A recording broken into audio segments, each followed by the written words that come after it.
Okay, good evening, ladies and gentlemen, and as a way of trying to diversify normal content from just trying to do little things on the side, we're going to be taking a look at what is probably going to be the first of quite a few of the Chris Chan Quickie essays.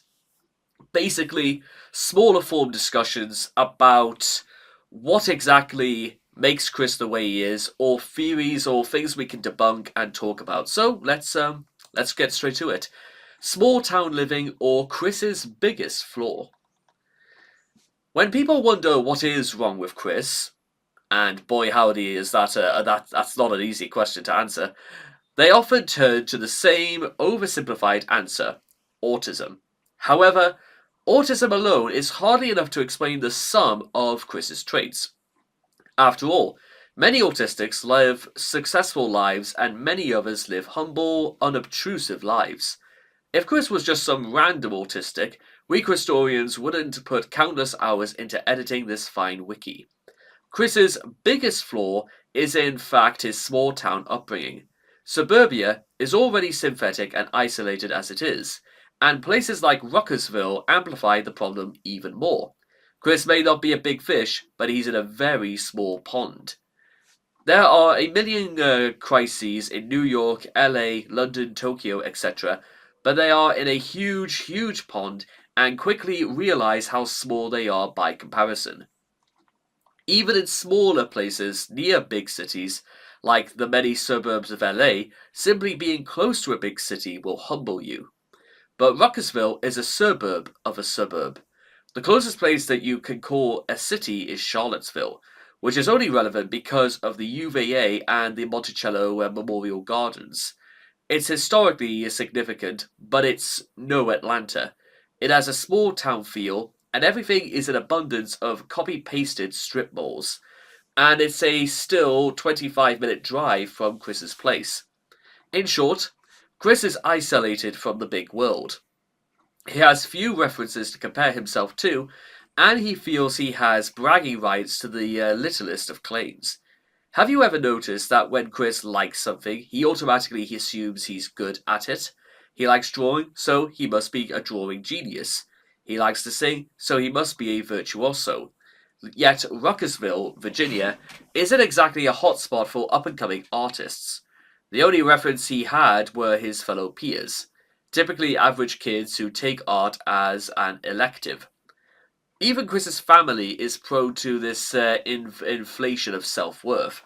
Bob was surely an accomplished engineer, though he and his family loved to make him sound like he was the second coming of Nikola Tesla himself. Supposedly he made plastic injection molding possible. Good start, but the Wikipedia article for injection molding doesn't even mention Bob at all. The actual inventor patented injection molding before Bob was even born. All Bob did was design a control panel for one specific molding machine. If he didn't come up with it, someone else would have. Designing an array of buttons isn't rocket surgery. So what separates Chris, you may be saying, from all other small town yokels? YouTube.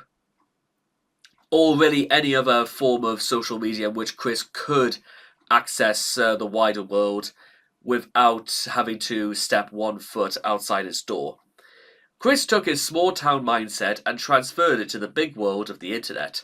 As well as people discovered solitude, he instantly took to YouTube and gave his whole life story expecting some kind of praise. He finally got what he wanted: fame. He has fans all around the world. He can finally add video producer to his long list of accomplishments. However, Chris was still stuck with the big fish mindset, even in the ocean of the internet. He wasn't exactly what you would call used to being objectively critique. Just his paid gal pals, honor roll, and Piedmont degree. He hadn't worked for 6 years, but finally got to see the real world. Still, he prefers his small town fantasy world, opting to have his cake and eat it too. The small town mindset is incompatible with the big scale mindset, but Chris will probably never realize this after years of praise and enabling from locals. He wants fame and praise and nothing less. He will never come to his senses, and realise he's quite average in the larger scheme of things. He won't stop following that golden road to nowhere. Now, whilst all of that is still going on, there is one other thing I do want to add to all of this, is that if Chris... It probably also gives credence to the idea about why Chris never really had a desire about moving out, because, well, deep down, does Chris really want to move out? And then, of course, you would have to ask Chris the questions of, well, if he did want to move out, well, logically, a sequence of events would follow, such as, if Chris wanted to move out, how was he going to do it? Where's the money going to come from? Where's he going to go to? And what's he going to do when he gets there? And these sorts of things can't just be decided instantaneously. These are the sorts of things that actually have thought and planning. I mean, for example, just to give you guys an idea of what my idea is, because moving out has been a little bit on my mind for a while, because my sister has moved out in the last week. My brother has managed to live alone for the last number of years whilst at university, and I feel like it's going to be my turn to put one foot into the wider world alone.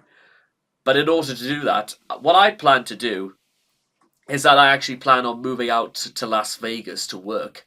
And I deduced that I need minimum £10,000 to get started. Maximum anywhere between £20,000 to £25,000.